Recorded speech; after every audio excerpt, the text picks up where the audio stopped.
সংবিধানের ৯৬ নম্বর অনুচ্ছেদ পুনর্বহাল করে আপিল বিভাগের পূর্ণাঙ্গ রায় প্রকাশ করা হয়েছে। সুপ্রিম কোর্টের বিচারপতি অপসারণের ক্ষমতা এখন সুপ্রিম কোর্টের জুডিশিয়াল কাউন্সিলের হাতে।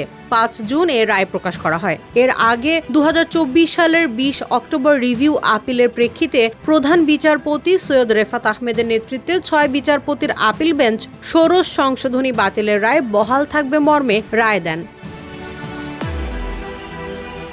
২০১৪ সালের ১৭ সেপ্টেম্বর ষোড়শ সংশোধনীর মাধ্যমে সংবিধানের ৯৬ নম্বর অনুচ্ছেদের পরিবর্তন এনে বিচারকের অপসারণের ক্ষমতা সংসদ সদস্যদের হাতে ফিরিয়ে দেয়া হয়, যেটি ১৯৭২ সালের সংবিধানেও ছিল। ৩৫০ জন সংসদ সদস্যের মধ্যে ৩২৭ জনের ভোটে সর্বসম্মতভাবে পাশ হয় সেই বিল।